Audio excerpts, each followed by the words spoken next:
Assalamualaikum warahmatullahi wabarakatuh. Saudara-saudaraku sebangsa dan setanah air yang kami cintai, tragedi Kerawang kemarin, para mukibin pekok udah berani nyenggol kiai-kiai Nusantara dan Banser. Kalian akan kami kejar sampai kapanpun. Kita siapkan legal opinion untuk membubarkan Robitoh Alawiyah.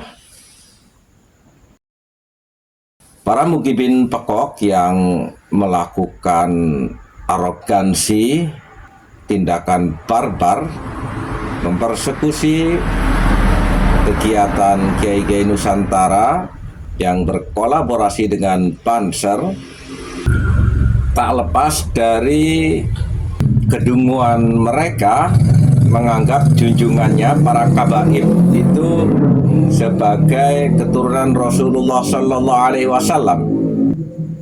Hal ini ketika para kabaib dikoreksi nasabnya, merasa perlu dibela dan mereka beranggapan melakukan tindakan atas dasar kemuliaan dia membela klan Kabib Dobolowi.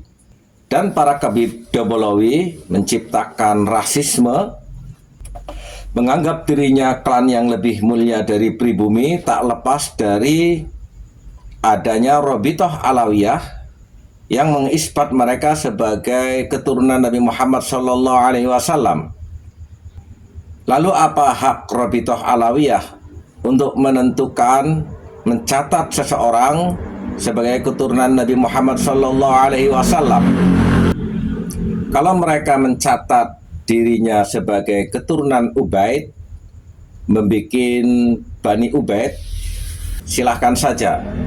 Tapi ketika menisbatkan dirinya sebagai Al-Alawiyin yang menyambung ke Ashrafus Syuhada Sayyidina Husain bin Sayyidina Ali karramallahu wajhah binti Fatimah Az-Zahrah binti Rasulullah sallallahu alaihi wasallam, maka ini menjadi bagian daripada persoalan yang harus berlandaskan dalil-dalil serta ajaran agama.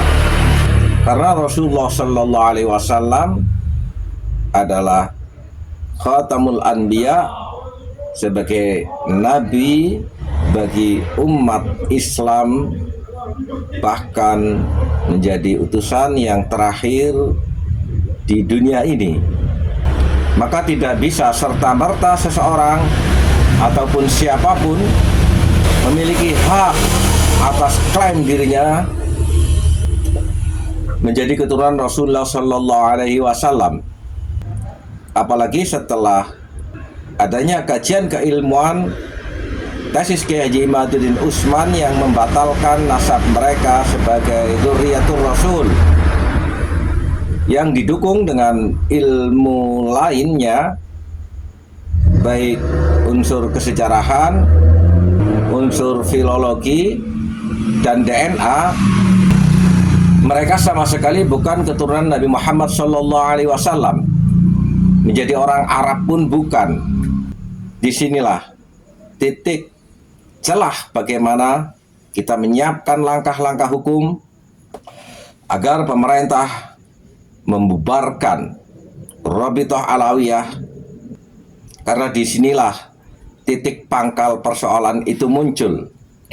Orang-orang yang ditetapkan oleh Robitoh Alawiyah sebagai keturunan Nabi Muhammad SAW merasa dirinya lebih mulia dari pribumi, menciptakan struktur sosial para mukibin pekok yang taklid buta kepada mereka, sehingga ketika para kabaib yang dianggap sebagai junjungan mereka terusik adanya perkembangan ilmu pengetahuan yang membatalkan klaim mereka dan membongkar kebusukan ajaran-ajaran mereka, mereka lalu para mukibin itu membabi buta, melakukan perlawanan dengan cara-cara barbar, bukan dengan cara-cara yang santun, melakukan counter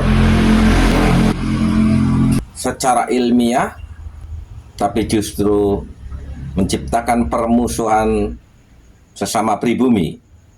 Dan ini tentunya tidak baik bagi kehidupan berbangsa dan bernegara di Negara Kesatuan Republik Indonesia yang kita semua menganut falsafah dengan Bhinneka Tunggal Ika.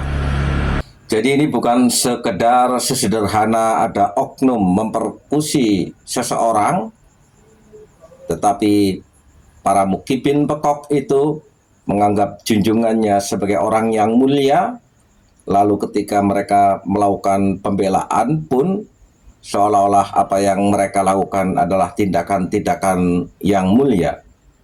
Ini tentunya sebuah keadaan yang sesat dan menyesatkan, harus dihentikan dari bumi pertiwi ini, dan negara harus hadir untuk memberantas para kabaib gebolawi yang rasisme, melakukan arogansi dan supremasi di bumi pertiwi. Sekali lagi, ini titik awal bagaimana Rabithah Alawiyah bisa dibubarkan, sebagaimana dulu FPI juga dibubarkan oleh pemerintah. Apa hak Rabithah Alawiyah untuk mengisbat, mencatat seseorang sebagai keturunan Nabi Muhammad SAW? Dan apa kewenangan Rabithah Alawiyah yang bernaung di bawah Negara Kesatuan Republik Indonesia ini mengklasifikasikan warga negara Indonesia sebagai mukibin dan sebagai klan Alawiyin? Bersiaplah. Wal afu minkum, wassalamualaikum warahmatullahi wabarakatuh.